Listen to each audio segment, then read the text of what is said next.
5 seconds. Start. மாண்புமிகு பேரவை தலைவர் அவர்களே, இன்று நடைபெறுகிற விவாதம் மின்சார வாரியத்தின் நிதிநிலை அறிக்கை மீதானதாகும். இந்த விவாதத்தில் நான் பங்கேற்று பேசுவதற்கு வாய்ப்பளித்ததற்காக தலைவர் அவர்களுக்கு என் நன்றி கலந்த வணக்கத்தை முதற்கண் தெரிவித்துக் கொள்கிறேன். மின்சார வாரியம் நல்ல முறையில் பணியாற்றி வருவதற்கு காரணமாயிருக்கிற மாண்புமிகு அமைச்சர் அவர்களையும் அந்த துறையில் பணியாற்றி வரும் பணியாளர்களையும் நான் பாராட்ட கடமைப்பட்டிருக்கிறேன் என்பதை கூறிக்கொள்ள விரும்புகிறேன். ஏராளமான விவசாய கிணறுகளுக்கும் மின்சார இணைப்பு அளித்திருப்பதோடு எல்லா கிராமங்களுக்கும் மின்சார வசதி அளித்திருப்பது மிகவும் பாராட்டுக்குரிய சாதனையாகும் என்று கூறிக்கொள்ள ஆசைப்படுகிறேன். மின்சார இணைப்பு இல்லாத கிராமமே இல்லை என்கிற அளவிற்கு மின்சார விநியோகத்தை விரிவுபடுத்துகிற அதே நேரத்தில் தெரு விளக்குகளுக்கு செலவாகிற மின்சாரத்திற்கு ஊராட்சி, நகராட்சி போன்ற உள்ளாட்சி அமைப்புகளால் கட்டணத்தை கட்ட முடியாமல் போய்விடுகிறது என்பதை மனதிற்கொண்டு உள்ளாட்சிகளுக்கு சேர வேண்டிய அரசு நிதிகளிலிருந்து நேரடியாக மின் கட்டணத்தை கழித்து கொள்ளும் முறையை அரசு பின்பற்றுகிறது. இது ஒரு வகையில் உள்ளாட்சி மன்றங்களின் பொறுப்பை குறைத்தாலும் அவைகளுக்கு கிடைத்து கொண்டிருந்த அரசு நிதி ஆதாரத்தை குறைத்து விடுவதால் உள்ளாட்சி மன்றங்கள் நிதி பற்றாக்குறையால் தத்தளிக்க நேரிடுவதாக குறை கூறப்படுகிற நிலைமை ஏற்படுவதை மறுக்க முடியாது.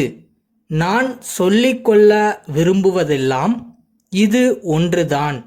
தெரு விளக்குகளுக்கு எடுத்து கொள்ளப்படும் மின் சக்திக்கான கட்டணத்தை அரசே ஏற்றுக்கொண்டு உள்ளாட்சி மன்றங்களின் நிதி பற்றாக்குறையை ஓரளவுக்காவது ஈடுகட்ட வழிவகை காண வேண்டுமென்று இந்த அரசை வேண்டி விரும்பி கேட்டுக்கொள்கிறேன்.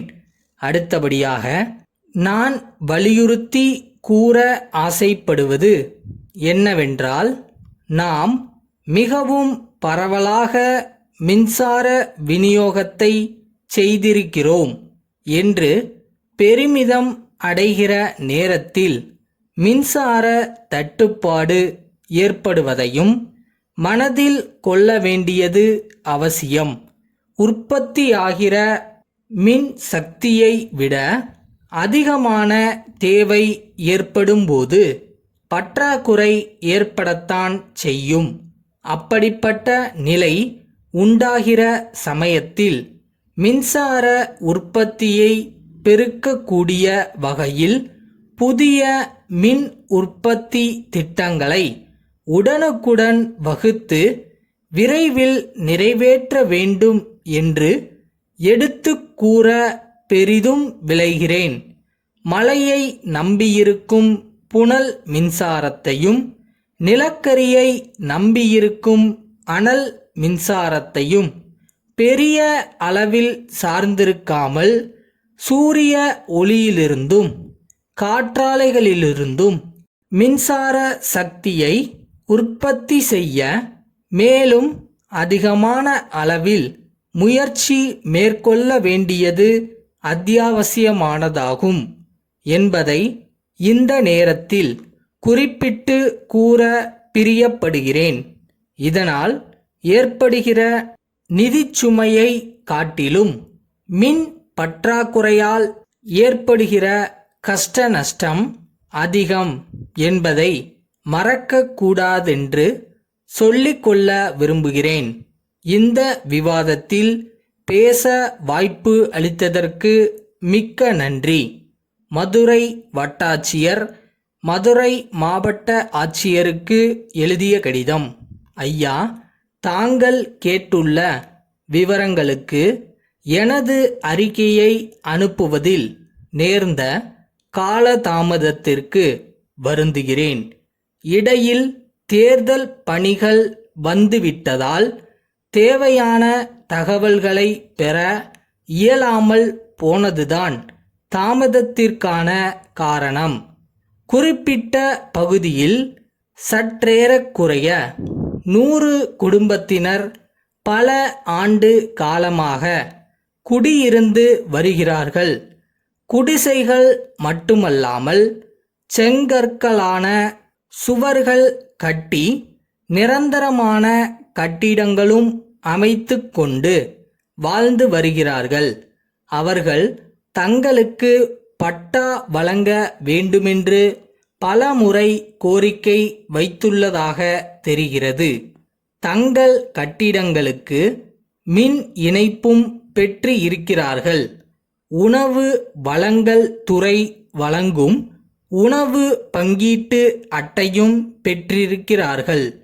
அரசு புறம்போக்கு நிலம் என்பதாலும் வேறு எந்த உபயோகத்திற்கும் இந்த நிலம் தேவை இருக்காது என்பதாலும் அவர்களுக்கு பட்டா வழங்குவதற்கான ஆணை கோரி அரசுக்கு தேவையான கருத்துரு அனுப்பலாம்.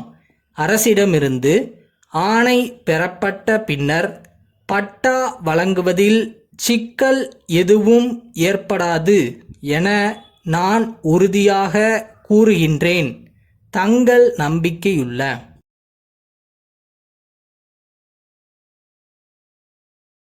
இந்த உலகத்துல முடியாததுன்னு எதுவுமே கிடையாதுன்னு சொல்லுவாங்க. உண்மைதான். நல்லா பெர்ஃபார்ம் பண்ணா யாரும் எதையும் ஜெயிக்கலாம்.